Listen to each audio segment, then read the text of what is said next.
আসসালামু আলাইকুম ভিউয়ার্স, আশা করি আল্লাহর রহমতে আপনারা সবাই ভালো আছেন। আজকে আবার নতুন একটা ভিডিও টিউটোরিয়ালে আপনাদেরকে স্বাগতম। আজকে আমি দেখাবো অফ পেজ এসইও কিভাবে করবেন। একটা ভিডিও র‍্যাঙ্ক করার পিছনে দুইটা কারণ থেকে, প্রথম নাম্বার হলো কন্টেন্ট এবং দ্বিতীয় নাম্বার হলো এসইও। এসইও এর ফুল মিনিং হচ্ছে সার্চ ইঞ্জিন অপটিমাইজেশন। এসইও দুই ধরনের হয়ে থাকে। প্রথম নাম্বার হলো অফ পেজ এসইও এবং দ্বিতীয় নাম্বার হলো অন পেজ এসইও। আপনি ভিডিও আপলোড করার আগে যে এসইওটা করেন সেটা হচ্ছে অফ পেজ এসইও এবং ভিডিও আপলোড করার পর যে এসইওটা করেন সেটা হচ্ছে অন পেজ এসইও। অনেকে আবার মনে করে এসইও বেসে করে কি লাভ হবে, এসইও বেসে করে কি কোনো লাভ হবে। আমি আপনাদেরকে বলবো এসইও করেন। এসইও করার মাধ্যমে কিন্তু আপনার ভিডিওটা ভাইরাল হতে পারে। আমি আপনাদেরকে উদাহরণস্বরূপ একটা কথা বোঝাই। আপনি একটা ইউটিউবে ভিডিও আপলোড দিলেন, সুন্দরভাবে এডিট করে ভিডিওটা আপলোড দেওয়ার পর হোয়াটসঅ্যাপ মেসেঞ্জার সব জায়গায় শেয়ার করলেন। শেয়ার করার পর অবশেষে দেখে গেছে আপনার ভিডিওটা সেরকম একটা ভিউ আসছে না। আপনার ভিডিওর কন্টেন্ট অনেক ভালো, এই যে ভিউ আসছে না মূল কারণ হয়েছে আপনার ভিডিওটা ফার্স্ট র্যাঙ্কে শো করছে না, এসইও করছেন না। এসইও করলে কিন্তু আপনার ভিডিওটা ফার্স্ট র্যাঙ্কে শো করতে, একটা কন্টেন্ট যখন আপনার ইউটিউবে গিয়ে চার্জ করার পর কিন্তু অটোমেটিকলি আপনার ভিডিওটা ফার্স্ট র্যাঙ্কে শো করতো। ফার্স্ট র্যাঙ্কে শো করলে কিন্তু আপনার ভিডিওটা ভাইরাল হয়ে যেত এবং অনেক পরিমাণে ভিউ আসতো। আমি আজকে দেখাবো অ্যান্ড্রয়েড ফোন দিয়ে কীভাবে এসইও করবেন। অনেকে আবার মনে করে ভাই অ্যান্ড্রয়েড ফোন দিয়ে কীভাবে এসইও করবেন। আমি আপনাদেরকে একটা সুন্দর একটা প্রসেস দেখাই দিব। কী ফোন দিয়ে এসইও করবেন, অফ পেজও হবে, আর কী ফোন দিয়ে অফ পেজ এসইও হবে না আমি ভিডিও লাস্টে আপনাদেরকে বলে দেবো। সো ভিডিওটা কেউ স্কিপ করবেন না। তার আগে বলে রাখি, আপনি যদি আমাদের এই চ্যানেলে নতুন দর্শক দেখেন এবং এরকম টেকনিক্যালি ভিডিও দেখতে পছন্দ করেন, অবশ্যই চ্যানেলটিকে সাবস্ক্রাইব করতে ভুলবেন না। তাহলে চলুন ভিডিওটা শুরু করা যাক।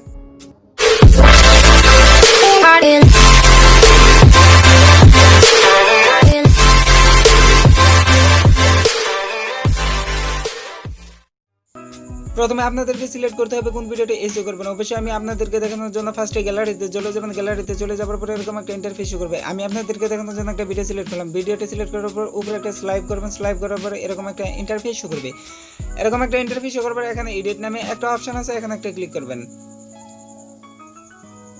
এডিটে একটা ক্লিক করার পর এখানে দেখেন অলরেডি আমাদের ট্যাগ থেকে ধরে কিন্তু আমরা সব এখানে ব্যবহার করতে পারবো। এখানে দেখেন টাইটেল নামে একটা অপশন আছে। অবশ্যই টাইটেলের যে লেখাগুলো আছে সবগুলো কিন্তু আমাদের রিমুভ করে দিতে হবে। এখানে দেখেন আমি আপনাদেরকে রিমুভ করে দেখাচ্ছি।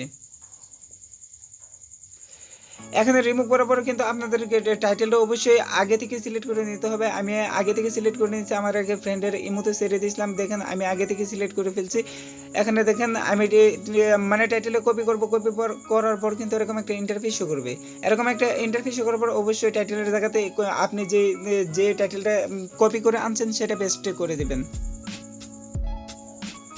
এখানে পেস্ট নামে একটা অপশন আছে, অবশ্যই পেস্ট করার পর কিন্তু এরকম একটা ইন্টারফেস শো করবে। ওকে, আমাদের এখন মেইন কাজ হয়েছে আমাদের ট্যাগগুলো ভালোভাবে ইউজ করা। এখানে চাইলে কিন্তু আপনি লোকেশনে দিতে পারেন। এখানে দেখেন ট্যাগগুলো কিন্তু ইউজ করতে হবে ভালোভাবে। ট্যাগ ইউজ না করলে কিন্তু আমাদের ভিডিওতে এরকম একটা ভিউ আসবে না, কারণ হয়েছে আমরা ট্যাগ ইউজ করবো। এখানে প্লাস বাটন আছে, ট্যাগ ইউজ করার জন্য প্লাস বাটনে একটা ক্লিক করবেন। ক্লিক করার পরে এরকম একটা ইন্টারফেস শো করবে। অবশ্যই এখানে দেখেন আমি আগে কিছু ট্যাগ কপি করে ফেলছিলাম আপনাদেরকে দেখানোর জন্য। এখানে দেখেন আমি ফার্স্টে একটা কপি করব।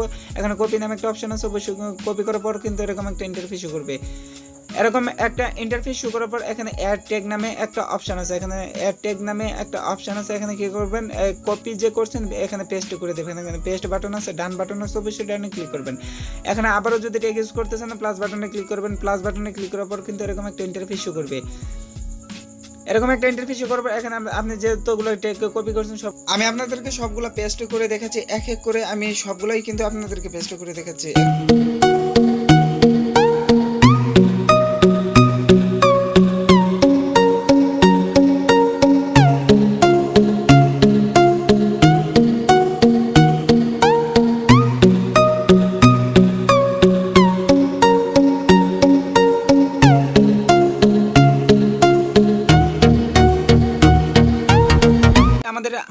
আমাদের সবগুলোটাই কিন্তু সুন্দরভাবে আমরা এডিট করতে পারছি। এখানে দেখেন সেভ নামে একটা অপশন আসলে অবশ্যই সেভে ক্লিক করবেন। সেভে ক্লিক করার পর কিন্তু এরকম একটা ইন্টারফেস করবে। ইন্টারফেস করার পর আপনি যদি চান আরও বেশি পরিমাণে ট্যাগ ইউজ করতে, আপনি কিন্তু আবারও এই সুযোগ পাবেন ইউজ করতে। এখানে এডিট বাটন আছে, এডিটে অবশ্যই একটা ক্লিক করবেন। ক্লিক করার পর কিন্তু এরকম একটা ইন্টারফেস করবে। ইন্টারফেস করার পর অবশ্যই প্লাস বাটনে কিন্তু আপনি চাইলে আরও ট্যাগ ইউজ করতে পারেন। এছাড়া আপনার যদি ট্যাগ ভালো না লাগে, এখানে লাল মাইনাস বাটন আছে, অবশ্যই লাল মাইনাস বাটনে ক্লিক করলে কিন্তু আপনার অটোমেটিকলি ট্যাগগুলো কিন্তু রিমুভ হয়ে যাবে এক এক করে। আপনার যতগুলো ট্যাগ যদি ভালো না লাগে আপনি কিন্তু ট্যাগগুলো রিমুভ করতে পারেন। সো আজকের ভিডিওটা এই পর্যন্ত গাইজ। ভিডিওটা যদি আপনার ভালো লাগে অবশ্যই একটা লাইক দেবেন এবং কমেন্টে আপনার মূল্যবান মতামত জানান।